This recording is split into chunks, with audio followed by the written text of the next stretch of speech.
Deuteronomy chapter 22. If you see your fellow Israelites' ox or sheep straying, do not ignore it, but be sure to take it back to its owner. If they not live near you, or if you do not know who owns it, take it home with you and keep it until they come looking for it. Then give it back. Do the same if you find their donkey or clock or anything else they have lost. Do not ignore it. If you see your fellow Israelites, donkey or ox falling on the road, do not ignore it. Help the owner get it to its feet. A woman must not wear men's clothing, nor a man wear men's clothing. For the Lord your God detests anyone who does this. If you come across a bird's nest beside the road, either in a tree or on the ground, and the mother is sitting on the young or on the eggs, do not take the mother with the young.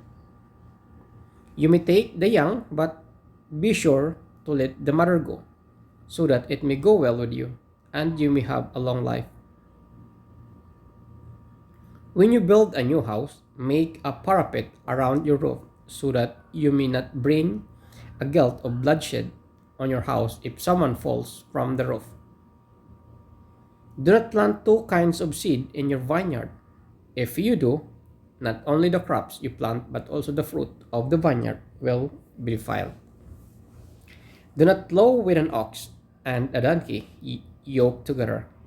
Do not wear clothes of wool and linen woven together. Make tassel on the four corners of the cloak you wear. Marriage violation. If a man takes a wife and after sleeping with her, dislike her and slander her and gives her a bad name, saying, I married this woman, but when I approached her, I did not find proof of her virginity. When the young woman's father and mother shall bring to the town elders at the gate proof that she was a virgin, her father will say to the elders, I gave my daughter in marriage to this man, but he disliked her.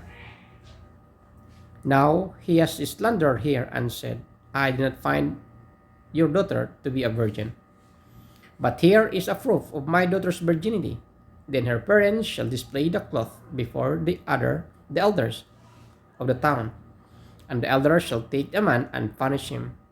They shall fine him 100 shekels of silver and give them to the young woman's father, because this man has given an Israelite virgin a bad name.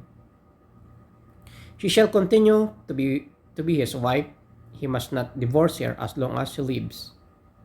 If, however, the charge is true and no proof of a young woman's virginity can be found, she shall be brought to the door of her father's house, and there the men of her town shall stone her to death.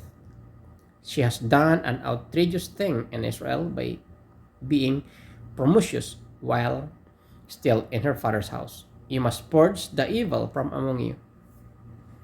If a man found sleeping with another man's wife, both the man who sleep with her and the woman must die. You must purge the evil from Israel. If a man happens to meet in a town a virgin pledged to be buried, and he sleeps with her, you shall take both of them to the gate of the town and stone them to death. The young woman, because she was in town and did not scream for help, and the man, because he has violated another man's wife, you must purge the evil from among you. But if, out in the country, a man happens to meet a young woman pledged to be married and rapes her, only the man who has done this shall die. Do nothing to the woman. She has committed no sin, deserving to death. This case is like that of someone who attacks and murders a neighbor. For the man found the young woman out in the country, and though the betrothed woman screamed, there was no one to rescue her.